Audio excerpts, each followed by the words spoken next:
Hello दोस्तों, क्या हाल है। तारीख आज 2 दिसंबर 2025, दिन मंगलवार, हिंदी तिथि द्वादशी। और आइए बात करते हैं आज के मुख्य समाचार में देश भर की तमाम बड़ी खबरों पर नजर डालते हैं। देखिए दोस्तों, एक तो आज की जो द्वादशी तिथि है, इसे मत्स्य द्वादशी के रूप में मनाया जाता है, क्योंकि आज ही के दिन भगवान विष्णु ने मत्स्य अवतार लिया था और इसलिए उनके इस अवतार की पूजा भी की जाती है। और वहीं आज के दिन भारत में राष्ट्रीय प्रदूषण नियंत्रण दिवस के रूप में भी मनाया जाता है। यह दिन 1984 की भोपाल गैस त्रासदी के पीड़ितों की याद में मनाया जाता है। जी हाँ दोस्तों, वो दिन था आज ही का 2 दिसंबर 1984। समय रात के ठीक 8:30 बजे। मध्य प्रदेश की राजधानी भोपाल की हवा जहरीली हो रही थी। थोड़ी और रात होते होते आधी रात को जब 3 तारीख लगी तो पूरी हवा जहरीली हो गई। 2-3 दिसंबर की मध्य रात भोपाल के लिए जब हवा में मौत बह रही थी। सरकारी आंकड़ों के मुताबिक इस दुर्घटना में 3787 लोगों की मौत हुई थी, जबकि इस गैस रिसाव के चलते 6.25 लाख से भी ज्यादा लोग घायल हो गए थे या अपंग हो गए थे। मतलब लाखों लोगों की जिंदगी खत्म हो गई थी। सुप्रीम कोर्ट में पेश किए गए आंकड़ों में तो बताया गया कि 15,000 से भी ज्यादा लोगों की जान गई थी इस दुर्घटना में।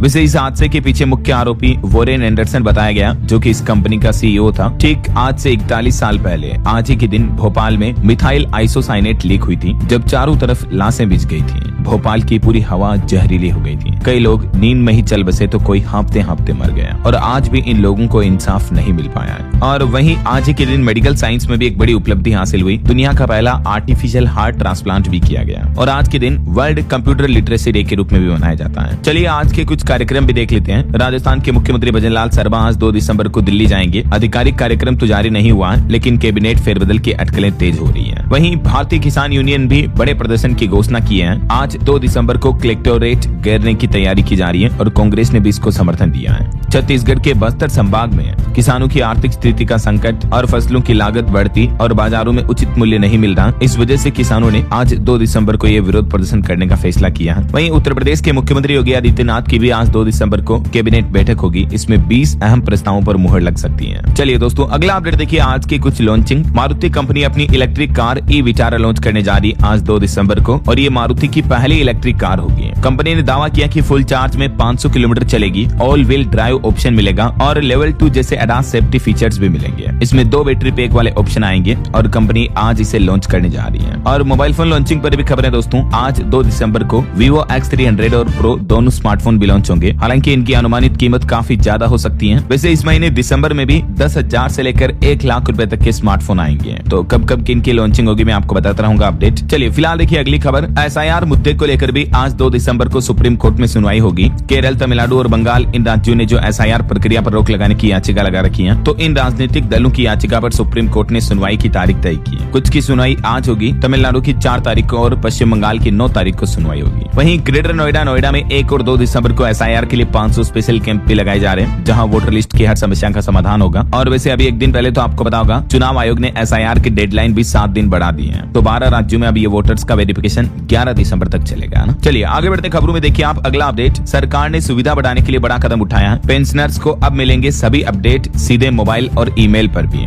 जी हाँ, दरअसल केंद्र सरकार ने पेंशनर्स की सुविधा और पारदर्शिता बढ़ाने के लिए ये अहम कदम उठाया है। अब पेंशन से जुड़े जितने भी अपडेट्स होंगे ना, चाहे आपके पेंशन खाते में पैसे जमा होते हैं या जो कुछ भी, जैसे पेंशन क्रेडिट होते हैं, आपको ईमेल, SMS और व्हाट्सएप पर स्लिप भेज दी जाएगी। SMS अलर्ट मिल जाएगा। तो ये सरकार का नया प्लान है। और वहीं दोस्तों, बैंकों के लोन और FD पर भी चौंकाने वाली रिपोर्ट सामने आ रही है। देखिए नुकसान का खेल खेल रहे हैं बैंक। बीते महीने अक्टूबर में नए कर्जों पर 0.18% तक ब्याज बढ़ाया। ये रिपोर्ट्स वैसे SBI की तरफ से जारी की गई है, जिसमें बताया गया कि सभी बैंक समूहों ने नए ऋणों पर ब्याज दरें भी बढ़ा दी हैं। मतलब लोन की रेटें तो बैंक बढ़ा रहे हैं, जबकि जो जमा यानी FD पर भी ब्याज दरों में 0.04 से 0.5% तक की कमी कर दी है। इसका मतलब ये हुआ कि बैंकों ने दोनों ओर से ग्राहकों को घाटा दिया। एक तरफ लोन महंगा कर रहे हैं, दूसरी तरफ FD RD जमा रकम का ब्याज भी कम कर रहे हैं ना। मतलब RBI ने, जो भारतीय रिजर्व बैंक ने रेपो रेट में भारी कटौती की है, उसके बावजूद भी कर्ज लेने वाले ग्राहकों को इसका पूरा फायदा नहीं मिल पा रहा है। ये SBI की तरफ से रिपोर्ट्स में चौंकाने वाली जानकारी दी गई। वैसे अभी हमारे देश के प्रमुख बैंकों के होम लोन की ब्याज दरें क्या चल रही है, जिनकी लिस्ट भी आप देख सकते हैं। और चलिए कुछ और रिपोर्ट सामने आने देखिए आप। बीते महीने नवंबर में UPI ट्रांजैक्शन ने एक बार फिर से नया इतिहास रच दिया। 20.47 अरब ट्रांजैक्शन हुए, जो कि सालाना आधार पर 32% तक का वार्षिक उछाल रहा। नवंबर में UPI के जरिए कुल 26 लाख करोड़ से भी ज्यादा का लेन देन हुआ।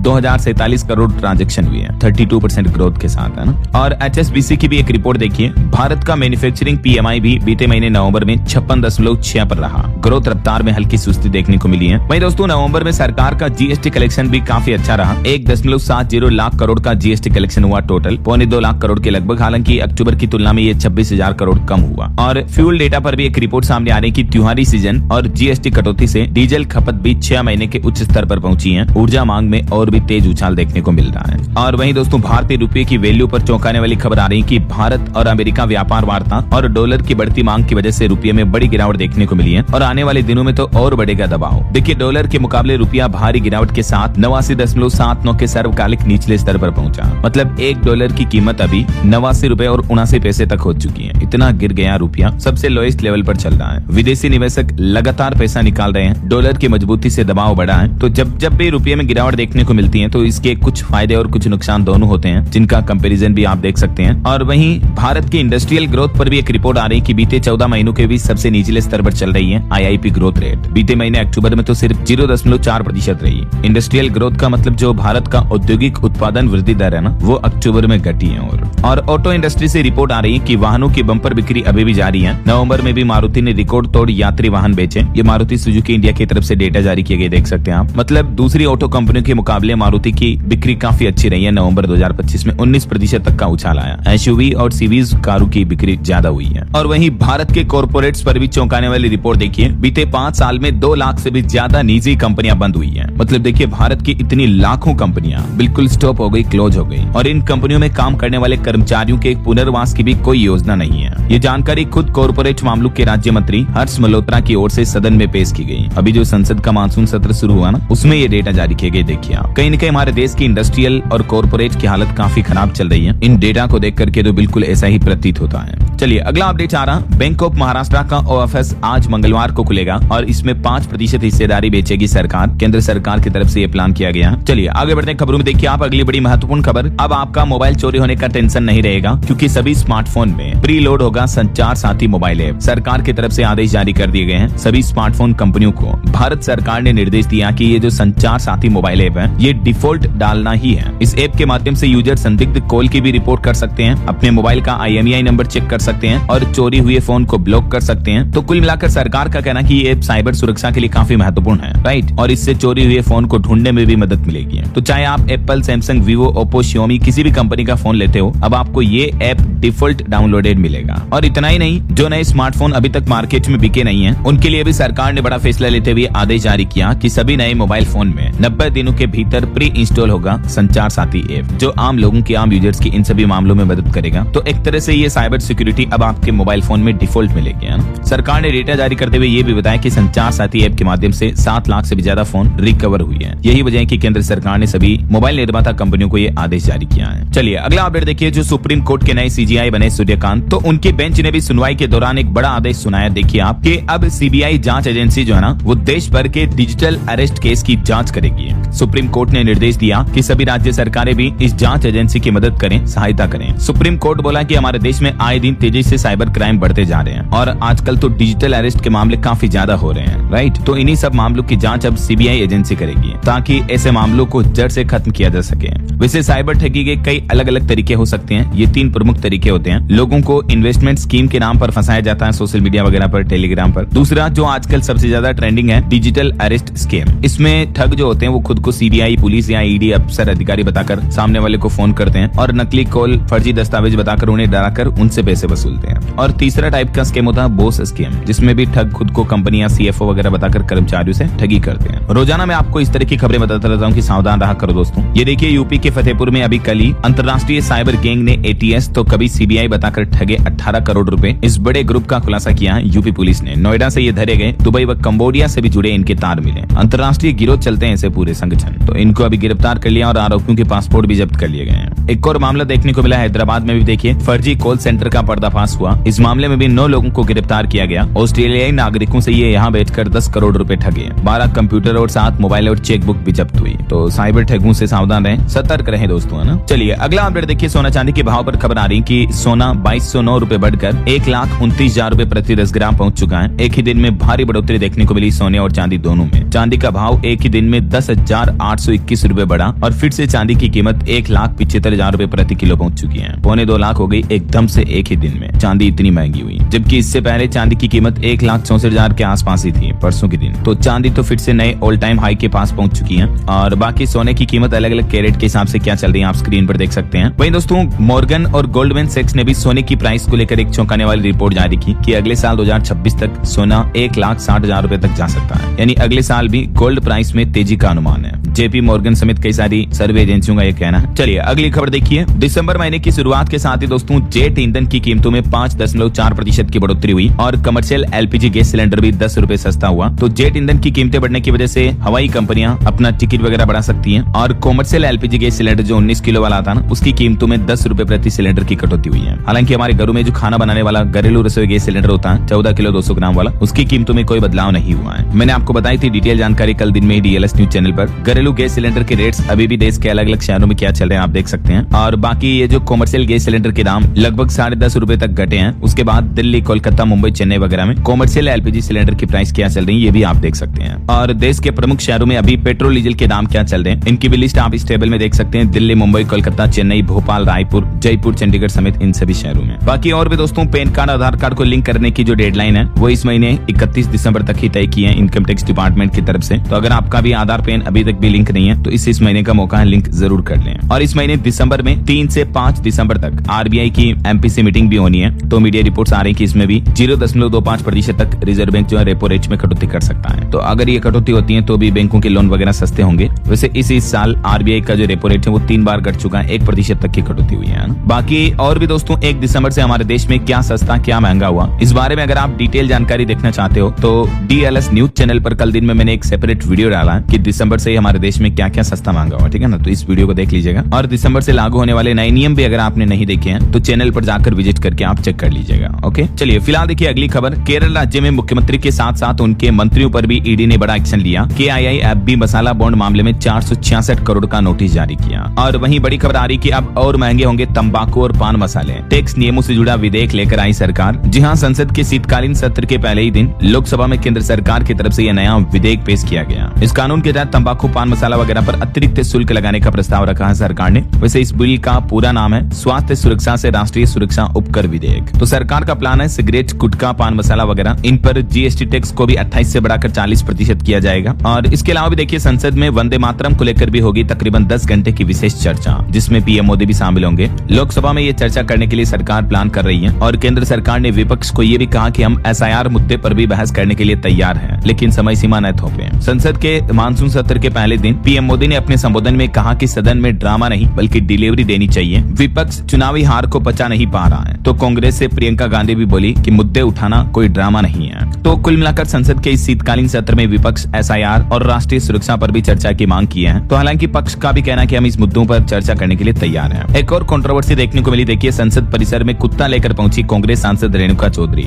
और बोली कि ये काटता नहीं है बल्कि काटने वाले तो संसद में है। तो भाजपा ने भी इस कमेंट पर आपत्ति जताई। हालांकि उनका डॉग जो है वो परिसर में उनकी कार में ही बैठा रहा। चलिए अगला अपडेट आ रहा कि भारत ने ADB यानी एशियाई डेवलपमेंट बैंक से $800 मिलियन का लोन साइन किया है। भारत सरकार ने हाल ही में ADB के साथ ये समझौता किया और यह रकम देश के अलग अलग राज्यों में डेवलपमेंट प्रोजेक्ट्स को पूरा करने के लिए इस्तेमाल की जाएगी। और वहीं बड़ी खबर आ रही कि विजय माल्या और नीरव मोदी जैसे देश के साथ फ्रॉड करके भागने वाले भगोड़ों पर भी बैंकों का 58,000 करोड़ रुपया अभी भी बाकी है। सरकार की तरफ से ये रिपोर्ट जारी की गई। और वहीं खबर आ रही हरमनप्रीत कौर बनी पंजाब नेशनल बैंक PNB की नई ब्रांड एम्बेसडर भी। जो भारतीय महिला क्रिकेट टीम की कप्तान है उनको PNB ने ब्रांड एम्बेसडर बनाया। वहीं 8th पे कमीशन को लेकर भी सरकार ने क्लियरिफिकेशन जारी किया कि मौजूदा DA को मूल वेतन से मिलाने का फिलहाल कोई प्लान नहीं है। 8वें वेतन आयोग को लेकर सरकार ने ये अहम जानकारी क्लियर कर दी है कर्मचारियों से। वहीं शादियों को लेकर भी एक रिपोर्ट सामने आ रही कि शादियों में खर्च का तरीका बदल रहा है। अब लोग बाग दिखावे से ज्यादा वैल्यू पर जोर दे रहे हैं। और वहीं देखिए राजधानी दिल्ली में प्रदूषण के मुद्दे पर भी सुप्रीम कोर्ट ने कहा कि इस प्रदूषण के लिए सिर्फ किसान ही जिम्मेदार नहीं है, क्योंकि सरकारें अक्सर सारे प्रदूषण का ठिकाना किसानों और उनकी पराली जलाने पर फोड़ देती हैं। तो सुप्रीम कोर्ट ने कहा कि कोविड में भी पराली जलाई गई, फिर भी आसमान साफ था, तो सरकार अपने प्रदूषण के एक्शन प्लान पर दोबारा विचार करे। ऐसा सुप्रीम कोर्ट ने बीते दिन इस मुद्दे पर सुनवाई करते हुए केंद्र सरकार और संबंधित एजेंसियों को भी फटकार लगाई और अदालत ने प्रदूषण का केवल किसानों को जिम्मेदार ठहराने पर आपत्ति भी जताई। सुप्रीम कोर्ट ने कहा कि किसानों पर दोष मढ़ना बहुत आसान है,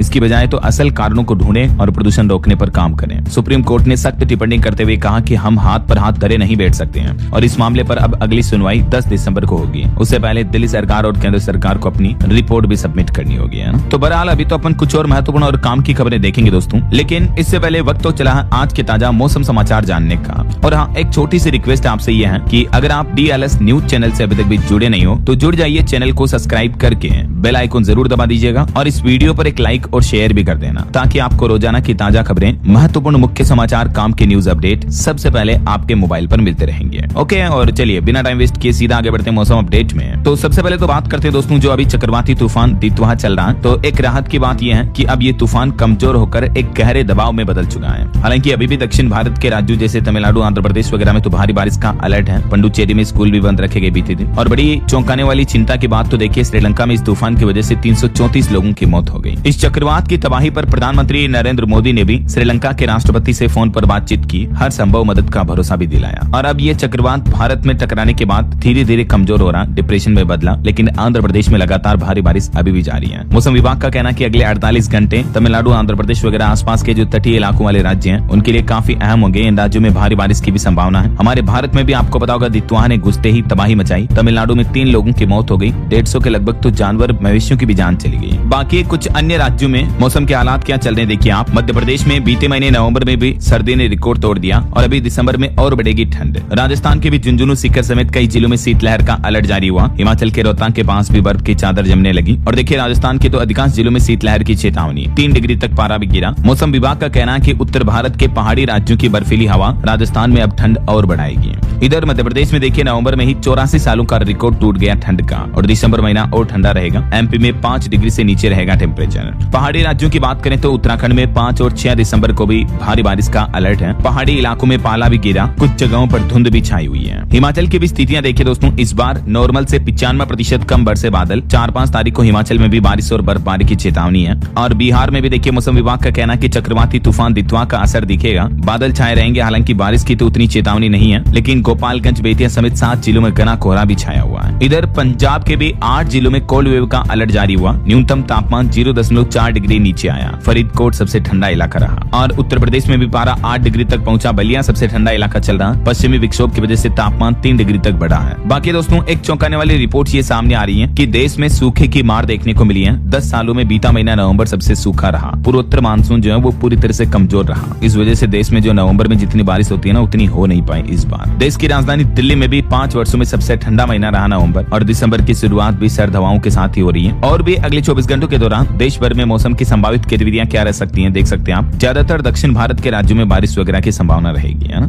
मध्य भारत या उत्तरी भारत के राज्यों में बारिश नहीं होगी। हालांकि कुछ राज्यों में कोहरा और शीतलहर वगैरह की चेतावनी है, जिसकी भी जानकारी आप देख सकते हैं स्क्रीन पर। और एक बड़ी चिंताजनक रिपोर्ट सामने आ रही है दोस्तों कि ऋतुओं का भी चक्र टूटा। जलवायु प्रेरित चरम मौसम से जूझ रहा है हमारा भारत। क्लाइमेट चेंज यानी जलवायु परिवर्तन का कितना गंभीर असर दिख रहा है, ये देखिए centre for science and environment और डाउन टू अर्थ की टीम ने 2022 से लेकर 25 तक भारत में घटित अलग अलग मौसम संबंधित घटनाओं का विश्लेषण किया। और इसमें ये चौंकाने वाली रिपोर्ट सामने आई। वैज्ञानिकों का ये अध्ययन बताता है कि भारत में ऋतुओं के मौसम के समय में भी बदलाव होने लगा। मौसम चक्री बदल रहा है और यही हालात रहे तो आने वाले कुछ सालों में भारत में गंभीर मौसमी स्थितियां देखने को मिलेगी, जिससे ठंड के सीजन में लू चलना या मानसून से पूर्व बाढ़ जैसी आपदाएं। और वैज्ञानिकों का कहना है कि ऐसे हालातों में भारत सिर्फ अकेला नहीं है, बल्कि दुनिया भी विषय मौसम की मार झेल रही है। तो दीर्घकालिक खतरा बढ़ेगा कुल मिलाकर इससे, है ना। किसानों की फसलों वगैरह को भी नुकसान होगा। ओके, और चलिए दोस्तों आगे बढ़ते हैं। अब अपन खबरों में कुछ मार्केट अपडेट्स पर भी नजर डाल लेते हैं। तो देखिए, बीते दिन शेयर मार्केट ने नया ऑल टाइम हाई बनाया, फिर गिरा। सेंसेक्स 65 अंक नीचे 85,642 पर बंद हुआ। वहीं क्रिप्टो मार्केट में भी बड़ा भूचाल देखने को मिला। घंटे भर में ही $400 मिलियन का सफाया हो गया। बिटकॉइन समेत टॉप 10 क्रिप्टो करेंसी में बड़ी गिरावट आई है बीते दिन। और निवेशकों के लिए अपडेट्स हैं। ICICI prudential asset management IPO को भी सेबी से अंतिम मंजूरी मिल चुकी है। ये देश का सबसे बड़ा AMC इश्यू होगा। और वहीं खबर देखिए, ड्रोन बनाने वाली कंपनी के शेयर में एक ही दिन में 20% तक की गिरावट देखने को मिली। लोअर सर्किट लग गया। मार्केट रेगुलेटर सेबी ने इसके प्रमोटर को भी बैन कर दिया। ड्रोनाचारी एरियल इनोवेशंस के स्टॉक में ये बिग फॉल देखने को मिला है। और निवेश दर्शकों के लिए एक और खबर आ रही कि अगले 2 महीने में 2 दर्जन से भी ज्यादा कंपनियां आईपीओ लाने की तैयारी में हैं। 40,000 करोड़ रुपए जुटाएगी मार्केट से। वहीं एक रिपोर्ट आ रही कि दुनिया भर की टॉप 10 हथियार कंपनियों की कमाई लगभग 6% बढ़ी है। यानी डिफेंस सेक्टर में जो कंपनियां हैं उन्होंने अच्छा रिटर्न दिया है। भारत की भी 3 कंपनियों में बड़ा उछाल देखने को मिला। सिप्री की तरफ से ये लेटेस्ट रिपोर्ट जारी की गई। चलिए मार्केट के बाद आगे बढ़ते हैं खबरों में। देखिए आप बड़ी खबर, हिमाचल प्रदेश सरकार ने एक अनोखा ऑफर निकाला है कि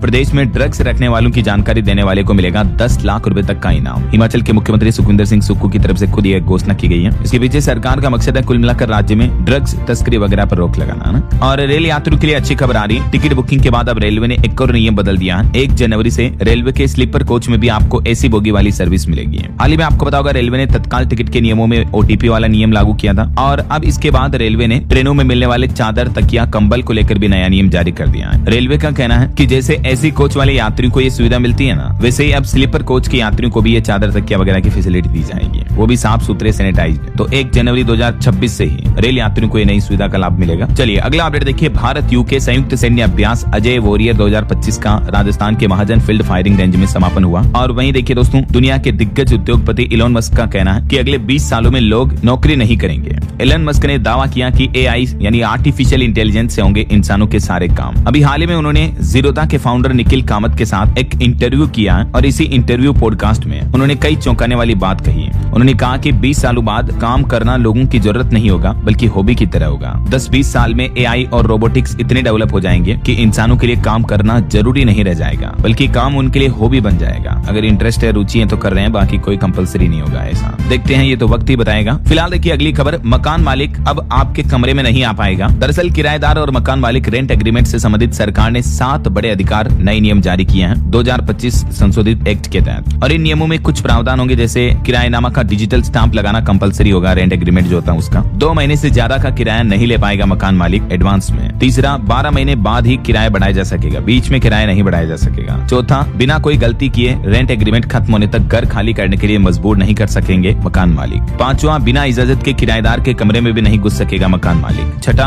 किराएदारों का पुलिस वेरिफिकेशन भी जरूरी होगा, ये रिकॉर्ड बनाकर रखना होगा। सातवां, कुछ गड़बड़ होने पर मकान मालिक को 30 दिनों में मरम्मत भी करवानी होगी, जैसे पानी टपक रहा मकान से वगैरह वगैरह, तो है ना। तो जरा किराया देने वाला भी ध्यान दे, ये जो नए नियम लागू हुए इसमें सरकार ने टीडीएस और एग्रीमेंट से संबंधित नियमों में भी कुछ बदलाव किया है, जिनकी भी डिटेल्स जानकारी आप देख सकते हैं स्क्रीन पर, है ना। चलिए अगली खबर आ रही, भारतीय state bank SBI fraud account मामले में अनिल अंबानी सुप्रीम कोर्ट पहुंचे। बॉम्बे हाई कोर्ट के आदेश के खिलाफ अपील की। 2929 करोड़ की हेराफेरी का आरोप है इन पर। वहीं देखिए बड़ी खबर, सरकार ने खुद ये माना कि देश भर के एयरपोर्ट्स पर साइबर अटैक हुए हैं, जिससे हमारे देश के विमानों को गलत सिग्नल मिले हैं। आपको पता होगा पिछले महीने दिल्ली में 800 फ्लाइट लेट हुई थी, दिल्ली एयरपोर्ट के पूरे सिस्टम में बग आ गई थी। तो उस मुद्दे पर अब केंद्र सरकार का कहना है कि ये साइबर अटैक ही था। और मध्य प्रदेश के सीहोर में वीआईटी यूनिवर्सिटी को भी सरकार ने नोटिस दिया, 7 दिन में मांगा जवाब। सरकार ने कार्रवाई की भी चेतावनी दी। जांच रिपोर्ट्स में कई गंभीर अनियमितताएं मिली हैं। आपको पता होगा इस यूनिवर्सिटी में कई स्टूडेंट्स लगातार हिंसक और तोड़फोड़ वाला विरोध प्रदर्शन कर रहे हैं। इस मुद्दे को लेकर मध्य प्रदेश सरकार ने नोटिस भी जारी किया। वहीं बीते दिन मध्य प्रदेश में 5000 से भी ज्यादा किसानों ने हाईवे जाम किया,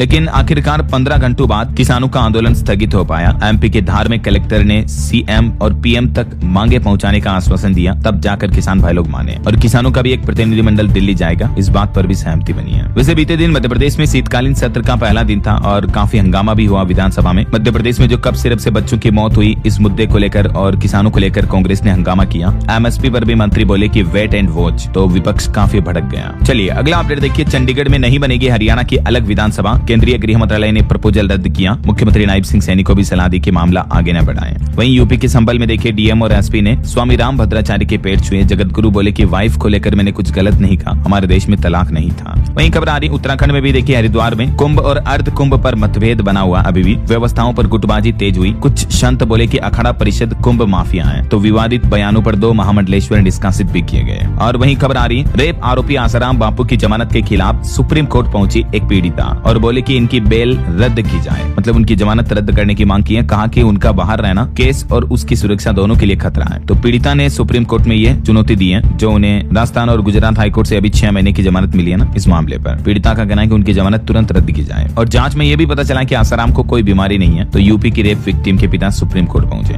और वहीं खबर देखिए, पंजाब हरियाणा हाईकोर्ट ने भी अमृतपाल की पेरोल रिजेक्ट करने के डॉक्यूमेंट मांगे। आम आदमी पार्टी सरकार को मंडे तक का टाइम दिया और इस मुद्दे पर केंद्र सरकार भी बोली कि संसद सत्र में वर्चुअल शामिल नहीं हो सकते हैं। और हिमाचल शिमला के संजौली मस्जिद मामले पर भी रिट याचिका वापस ली गई। वक्फ बोर्ड ने नए सिर से दायर करने की अनुमति मांगी है। और ये देखिए दोस्तों, कुदरत का अनोखा नजारा, 7 समंदर पार से आए लाखों फ्लेमिंगो पक्षी। ये दृश्य है गुजरात के कच्छ का। यहाँ का रण पूरा गुलाबी हो गया है। इस बार रिकॉर्ड 3 लाख तक पहुँच सकती है इन पक्षियों की संख्या। हर साल ठंड की शुरुआत के साथ ही कई विदेशी पक्षी जो फ्लेमिंगो हैं, इनका जमावड़ा शुरू हो जाता है। यहाँ पर गुजरात के कच्छ में साइबेरिया, ईरान और यूरोप से विदेशी पक्षियों का आगमन शुरू हो गया है। कुछ गुलाबी पंखों वाले फ्लेमिंगो की वजह से कच्छ का रण भी पूरा गुलाबी नजर आ रहा है। ये विदेशी साइबेरियन पक्षी हैं, देख सकते हैं आप, जो समुद्री तटों पर आ जाते हैं हर साल सर्दियों के सीजन में, है ना। चलिए अगली खबर आ रही है। हिमाचल प्रदेश शिमला के झाखो मंदिर में चांदी से नक्काशी होगी। दानदाता ने रखा प्रस्ताव, न्याय समिति ने मंजूरी दी। लगभग 5.5 करोड़ से भी ज्यादा का मास्टर प्लान अप्रूव हुआ। और वहीं एक बड़ी अच्छी खबर देखिए, देश का पहला मल्टीलेयर ग्लास सिरेमिक पैनल होगा।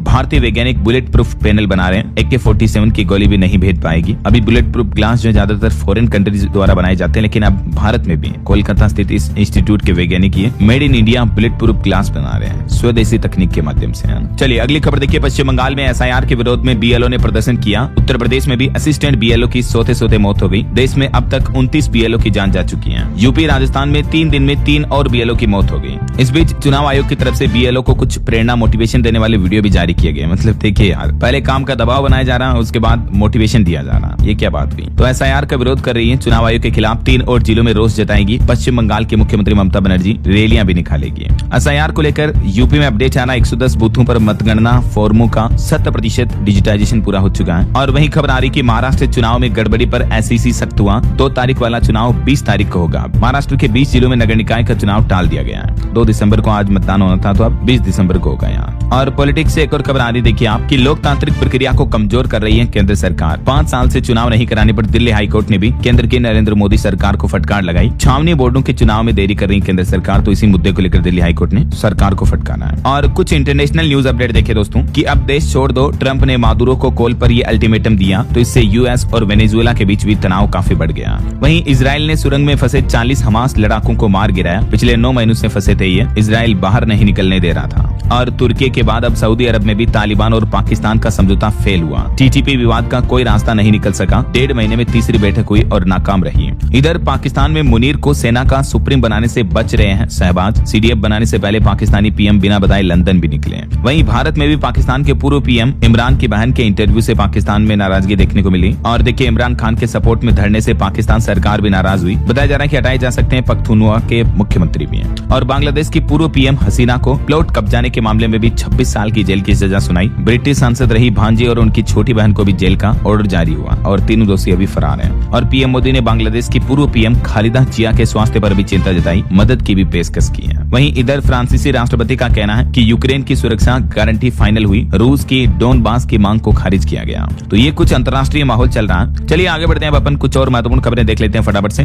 दिल्ली ब्लास्ट मामले से जुड़े कुछ बड़े अपडेट देखे दोस्तों। डॉक्टर शाहीन के घर NIA ने छापा मारा। पिता और भाई से 2 घंटे तक पूछताछ भी की है। एजेंसी के हाथ कुछ जरूरी सबूत लगने का भी हिंट है। और दिल्ली ब्लास्ट मामले को लेकर कश्मीर और यूपी लखनऊ में भी 8 और जगहों पर NIA ने रेड की, जिसमें आतंकी शाहीन और ड्रोन हमलों की प्लानिंग करने वाले बिलाल के घर की भी तलाशी ली गई। और उत्तराखंड के मौलाना को भी इसी मामले में पूछताछ के लिए 20 घंटे बाद छोड़ा NIA ने। आतंकी उमर के फोन में इसका नंबर मिला था। और इधर अल फलाह यूनिवर्सिटी के मालिक को भी राहत नहीं मिली, 14 दिन की और न्यायिक हिरासत में भेजा गया। चलिए अगला अपडेट देखिए, मध्य प्रदेश में भी एक और पाकिस्तानी प्रायोजित आतंकी नेटवर्क का खुलासा हुआ। आतंकी मॉड्यूल से जुड़ाव के आरोप में युवक भी गिरफ्तार हुआ MP के दतिया से। और हरियाणा में भी देखिए ऑपरेशन हॉटस्पॉट डोमिनेशन शुरू हुआ। 5 कुख्यात समेत 136 अपराधियों को गिरफ्तार किया गया। इधर बिहार पटना पुलिस ने भी टॉप 10 अपराधी में शामिल दुर्गेश पंडित को गिरफ्तार कर लिया, जो 12 साल से अलग अलग राज्यों में ठिकाना बदल रहा था। और वहीं खबर आ रही कि भारत नेपाल का संयुक्त सैन्य अभ्यास सूर्य किरण अभी भी जारी है। खेल जगत से अच्छी खबर देखिए, भारत U17 फुटबॉल टीम ने ईरान को 2-1 से हराया और एशिया कप 2026 के लिए क्वालिफाई भी कर लिया है। चलिए अगली खबर देखिए, सरकार ने डेटा जारी करते हुए बताया कि भारत अभी दुनिया की 60% वैक्सीन बनाता है मेडिकल सेक्टर में और 20% से भी ज्यादा जेनेरिक दवाइयों का निर्यात करता है। खुद विदेश मंत्री डॉक्टर एस जयशंकर की तरफ से डेटा जारी किए गए।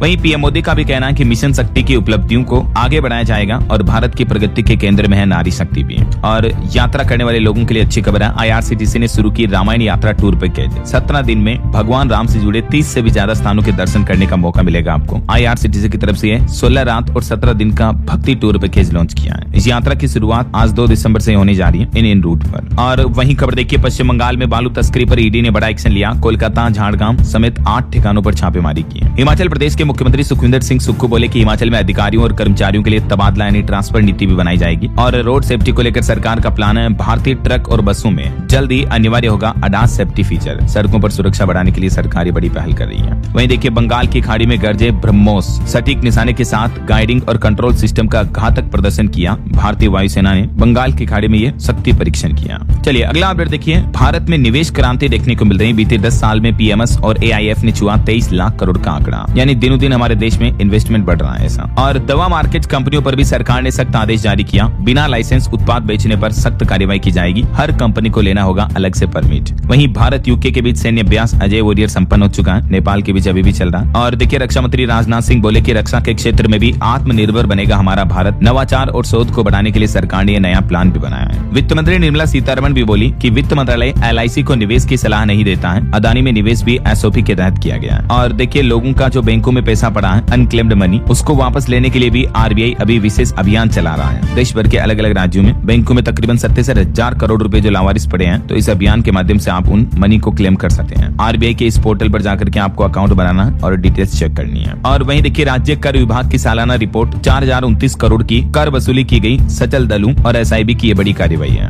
और यूपी कैबिनेट बैठक में देखिए, आज कुछ बड़े फैसले लिए जाएंगे। अयोध्या में वर्ल्ड लेवल का मंदिर म्यूजियम बनाया जाएगा, टेम्पल म्यूजियम बनेगा। अफसरों और कर्मचारियों को भी योगी सरकार बड़ी सौगात दे सकती है। योगी कैबिनेट में आज 20 अहम प्रस्ताव पारित किए जाएंगे कैबिनेट बैठक में। और उत्तराखंड के मुख्यमंत्री पुष्कर सिंह धामी की बड़ी घोषणा, संस्कृत के उत्थान और विकास के लिए गठित होगा उच्च स्तरीय आयोग, संस्कृत भाषा को बढ़ावा देने के लिए।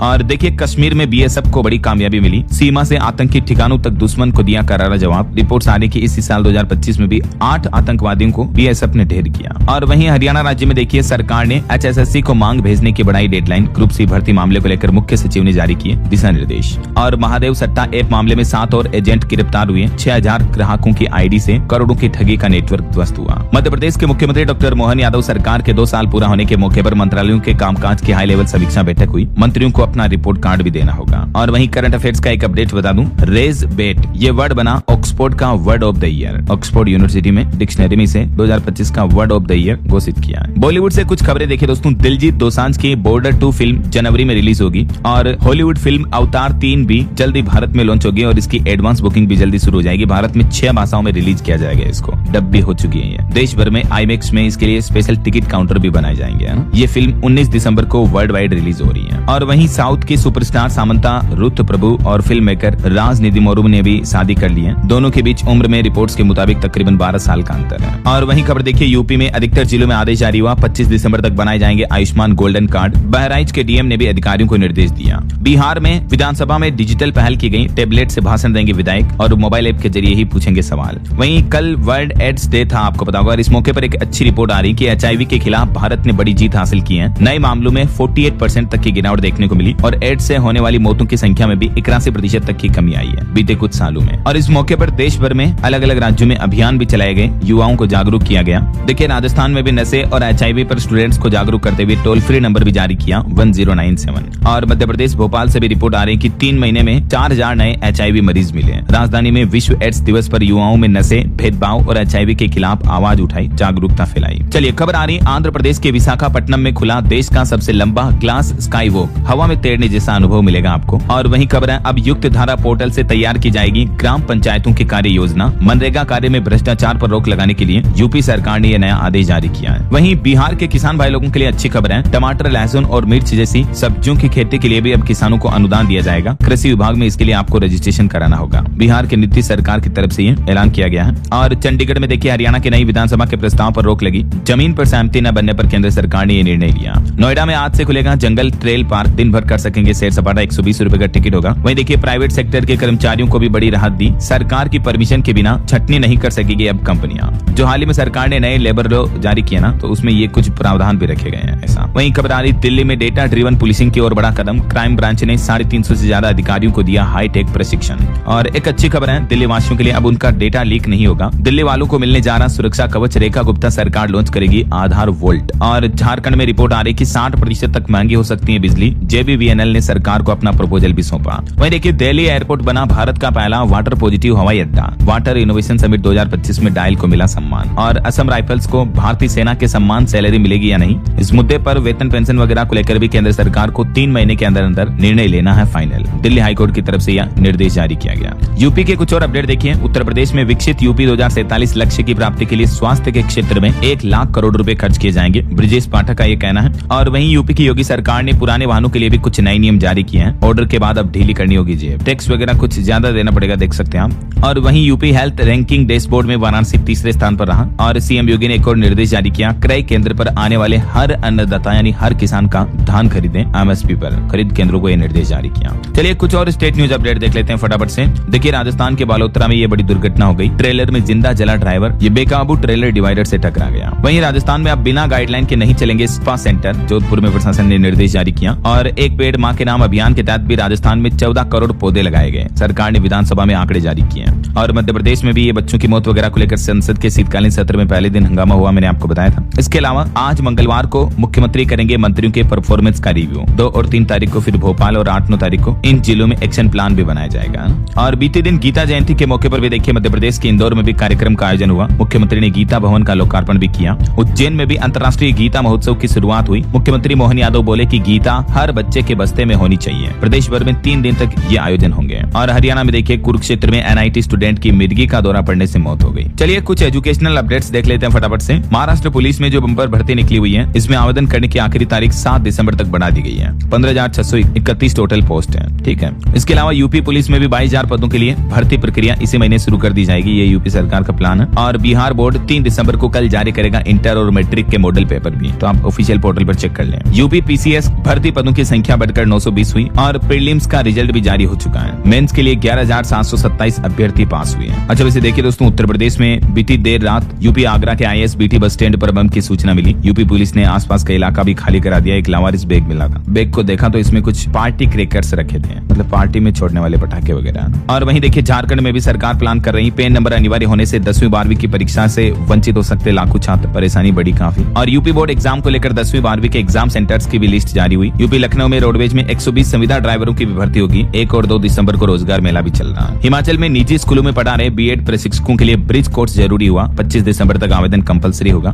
और गुजरात पुलिस में भी 13,591 पदों पर भर्ती का नोटिफिकेशन जारी हुआ। कल 3 दिसंबर से आवेदन शुरू होंगे और इसमें लास्ट डेट रहेगी 23 दिसंबर तक। ओके, और एजुकेशन के बाद अंत में आज के राशिफल पर नजर डाल लेते हैं। देखिए तुला राशि वालों को किस्मत का साथ मिलेगा और कुंभ राशि वालों की भी इनकम सोर्स बढ़ेंगे। बाकी और भी दोस्तों कुछ अलग अलग राशियों का राशिफल आप देख सकते हैं स्क्रीन पर। और हाँ दोस्तों, आप मुझे कमेंट करके बताइए कि अभी हमारी भारतीय सेना इंडियन आर्मी का किस पड़ोसी देश के साथ युद्धाभ्यास चल रहा है। कमेंट करके बताइए। सही जवाब देने वाले लोगों को रेंडमली सेलेक्ट होने पर DLS न्यूज टीम की तरफ से शानदार सरप्राइज गिफ्ट जीतने का मौका मिलेगा। और इसी के साथ ही अगर आपको वीडियो अच्छा लगा तो इसे लाइक करना, शेयर भी करना। DLS न्यूज चैनल को सब्सक्राइब करके बेल आइकन जरूर दबा देना, रोजाना ऐसी इन्फॉर्मेटिव जानकारियां, महत्वपूर्ण समाचार देखते रहने के लिए। ओके, ख्याल रखिएगा अपने आप का, अपने परिवार का। मिलेंगे अगले नेक्स्ट अपडेट में, तब तक के लिए जय हिंद, जय भारत, वंदे मातरम।